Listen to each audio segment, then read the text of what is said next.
আজকে তোমাদের সাথে শেয়ার করছি গোলকোন্ডা ফোর্ট। গোলকোন্ডা ফোর্টটা হায়দ্রাবাদে অবস্থিত।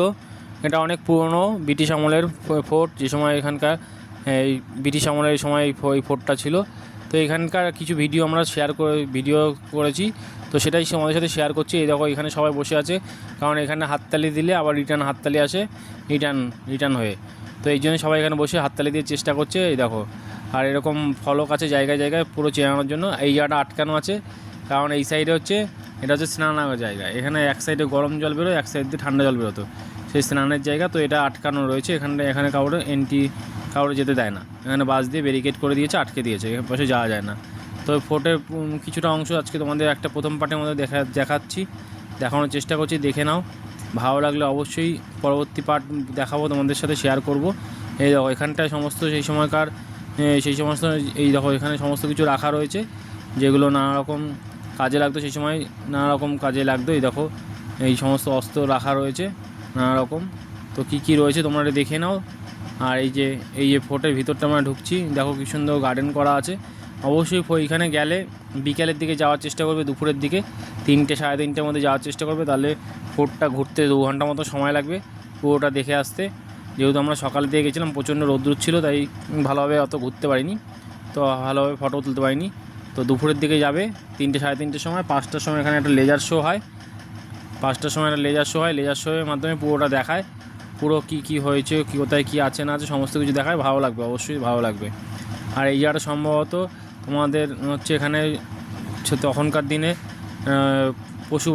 পশুগুলো থাকতো, হয়তো ঘোড়া, হাতি এই সমস্ত থাকতো, তাই জন্য দেখো নিচে আস্তাবলের মতো করে আছে। তো কেমন হচ্ছে ভিডিওটা সেটা কিন্তু অবশ্যই জানাতে ভুলবে না, আর অবশ্যই জানাবে। যদি ভালো লাগে তাহলে সেকেন্ড পার্ট অবশ্যই তোমাদের সাথে শেয়ার করব। পুরো যতটা এই ফোর্টটা পুরোটা একটা পার্টে তো শেয়ার করা যায় না, এটা অনেকটা ভিডিও হবে, তাই পার্টে শেয়ার করছি। তোমাদের যদি ভালো লাগে তাহলে সেকেন্ড পার্ট অবশ্যই আনবো। এই দেখো ভেতরটা, এরপরে তোমাদের দরবার হল দেখাবো, যেখানে দরবার বসতো। এই যে পুরো ভেতরটা এরকম প্যাঁচানো আছে, কিছুটা ধ্বংস হয়ে গেছে। এখান থেকে উপর থেকে জল নিচে যেত, সেই পাইপ লাইনও করা আছে, তো কিছুটা ধ্বংস হয়ে গেছে।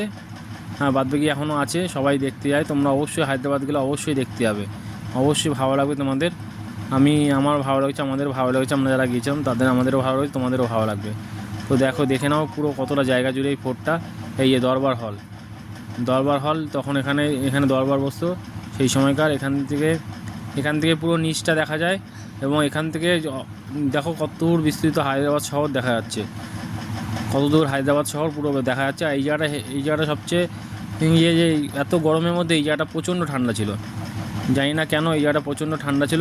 এই দেখো এই সাইড দিয়ে রাস্তাও আছে, আর এই যেদিক তাকাও সেদিক থেকেই তুমি এই ফোর্টের উপর দাঁড়িয়ে পুরো হায়দ্রাবাদ শহরটা চারিদিক দেখতে হবে। এখানটায় উপরটা দরবার বসতো, আর নিচে সম্ভবত সবাই থাকতো। এখানে রাজা মহারাজারা বসে দরবার করতো। তো কেমন হয়েছে সেটা অবশ্যই জানিও, ভালো লাগলে লাইক কমেন্ট করবে। আর এরকম এই ভিডিও যদি দেখতে চাও তাহলে অবশ্যই কমেন্ট করে জানাবে, তাহলে নেক্সট পার্টে তোমাদের দেখাবো। অবশ্যই ভালো লাগলে লাইক কমেন্ট শেয়ার করে পাশে থাকবে। সবাইকে ধন্যবাদ। সবাই ভালো থেকো।